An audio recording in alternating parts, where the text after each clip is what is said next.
बिस्मिल्लाहिर्रहमानिर्रहीम। अस्सलाम वालेकुम। आप यूट्यूब चैनल देख रहे हैं और मैं हूं नदीम गुज्जर। ईया कराबुदू व ईया कनस्ताइन। नाजरीन, चलते हैं आज की ताज़ा तरीन ख़बरों की तरफ।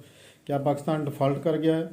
कल जनाबे वाला सुलेमान शहबाज की ज़मानत हो गई जनाबे वाला। इमरान खान साहब ने क्या कहा जनाबे वाला? कल 3 बड़ों की मुलाकातें। चलते हैं जनाबे वाला आज की ख़बरों की तरफ।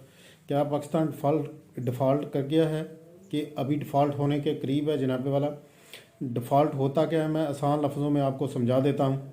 जैसे कि आम जो पाकिस्तानी हैं वो बिज़नेसमैन है, छोटे मिडिल क्लास या बड़े बिज़नेस मैन है, वो लोन लेते हैं बैंक से जनाबे वाला। तो अपना बिज़नेस में अपने इन्वेस्टमेंट करके, कुछ बैंक से इन्वेस्टमेंट करके तो जनाबे वाला अपना बिज़नेस चलाते हैं।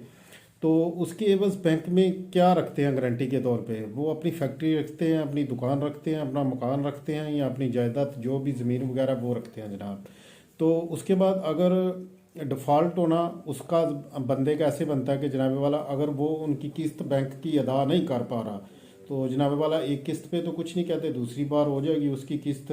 तो अगर दूसरी तीसरी मिस हो गई जनाब वाला तो बंदा डिफ़ॉल्ट हो जाता है। और उसके बाद बैंक क्या करता है कि जो भी उसने गारंटी के तौर पे चीज़ रखी होती है, ज़मीन, कारखाना, फैक्ट्री या कोई मकान या दुकान, तो जनाबे वाला बैंक अपनी रिकवरी के लिए उसको जनाबे वाला नीलाम करता है, अखबार में इश्तिहार देता है और उसको नीलाम करके अपने पैसे पूरे करता है। तो जनाबे वाला इसी तरह मुल्कों का भी हिसाब है। मुल्क कैसे डिफ़ॉल्ट होते हैं? मुल्क ऐसे डिफ़ॉल्ट होते हैं कि जनाबे वाला के जब मुल्क बैरूनी मुल्कों से लिया हुआ कर्ज़ की किस्तें वापस नहीं कर पाते, उसकी सूद की किस्तें वापस नहीं कर पाते, तो उसका मतलब होता है मुल्क डिफ़ॉल्ट हो गया। तो इसी तरह पाकिस्तान के हालात हैं कि आने वाले दिनों में बहुत सी किस्तें देने वाली हैं पाकिस्तान की, जो सूद की मद में है और किस्तों की मद में है, तो वो पाकिस्तान दे नहीं पा रहा। तो जनाबे वाला पाकिस्तान बड़ी तेज़ी से डिफ़ॉल्ट की तरफ जा रहा है, अल्लाह ना करे। तो जनाबे वाला इस डिफ़ॉल्ट की वजह क्या है जनाबे वाला? जैसे मैं आपको पहले बताया कि सुलेमान शहबाज की कल ज़मानत हो गई। वो सुलेमान शहबाज जो अदालतों, नैब और दीगर अदारों का इश्तिहारी मुजरम है, जिसके बारे में खुद उनके वालिद ग्रामी जनाब शहबाज शरीफ और उनके भाई हमज़ा शहबाज ने कई बार बयान दे चुके हैं कि हमने कुछ नहीं किया, बल्कि जो कुछ भी किया वो सुलेमान शहबाज ने किया है, क्योंकि हम तो सियासत करते थे। बतौर सियासतदान हम बिज़नेस नहीं कर सकते थे, तो जितना भी बिज़नेस था वो सुलेमान शहबाज ही देखता था। असल पाकिस्तान को डिफ़ॉल्ट तक पहुँचाने में इन ही किरदारों का हाथ है जनाब वाला, जो 8 माह में हुकूमत में है। वो कैसे है जनाब कि 8 माह में अगर ये अकानमी की तरफ तवज्जो देते, माशियत की तरफ तवज्जो देते, तो हो सकता है बेहतरी आ जाती।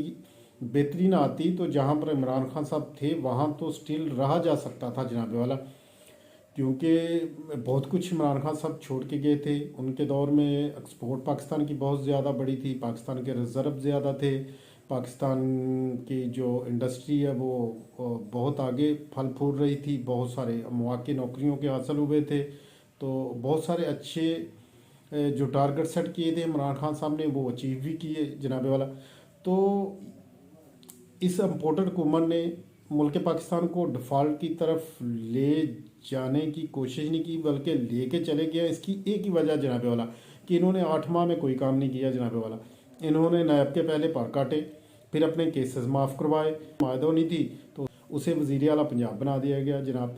तो ये ही इन्होंने जब इम्पोर्टेड हुकूमत वाले पाकिस्तान में आए और इन्होंने अपनी वफाकी हुकूमत बनाई, तो जनाबे वाला इन्होंने अकानमी और माशियत की तरफ तवज्जो नहीं दी। इन्होंने सिर्फ अपने केस माफ़ करवाए, जो कि इन्होंने चोरी करके, मनी लॉन्ड्रिंग करके पैसे बाहर लेके गए हुए थे। तो जनाबे वाला ये बचाते बचाते पाकिस्तान को डिफ़ॉल्ट की तरफ ले गए। उधर इमरान खान साहब ने सारा मैनीडेट मुज़ाकरात का सदर पाकिस्तान आरफ अलवी साहब को दे रखा है। कल इसी बना पर 3 बड़ों की मुलाकात हुई, जिसमें शहबाज शरीफ साहब, आरफ अलवी साहब और चीफ ऑफ आर्मी स्टाफ साहब ने मुलाकात की, जिसमें इलेक्शन के मैप को तय करने की कोशिश की गई, लेकिन कोई डेडलॉक जनाबे वाला नहीं हुआ। बड़ी खुशी की बात है, बल्कि बातचीत आगे आइंदा करने की और हमार करने की एक कोशिश कामयाब हुई है। आगे बातचीत चलती रहेगी। उम्मीद है कि ये 10-15 दिनों में एक मैप तय हो जाएगा, क्योंकि इमरान खान साहब तो एक ही मौक़िफ़ है उनका, जो वो अपने हक पर है कि जनाबे वाला इलेक्शन की डेट दी जाए। मेरा ख्याल है अगर इमरान खान साहब को इलेक्शन की डेट दे दी जाए तो मेरा नहीं ख्याल कि वो मई में भी अगर इलेक्शन हो जाए तो वो मान जाएंगे, अप्रैल में भी हो जाए तो मेरा ख्याल है कि वो मान जाएंगे इसमें।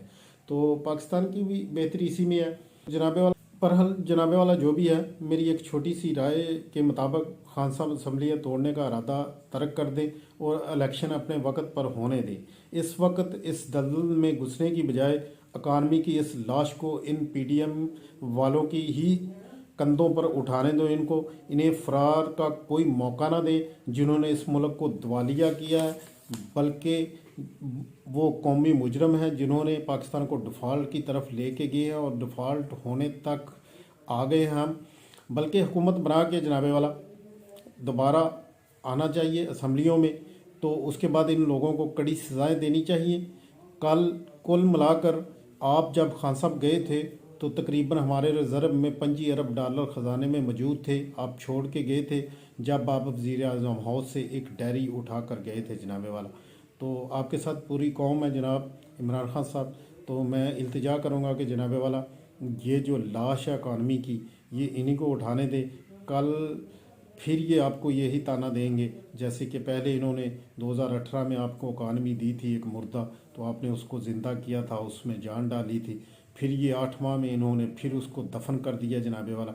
इनको इन्हीं की कंधे पे रहने दें ये इकानमी जनाबे वाला। अपने टाइम पे भी इलेक्शन होंगे तो कौम आपके साथ है।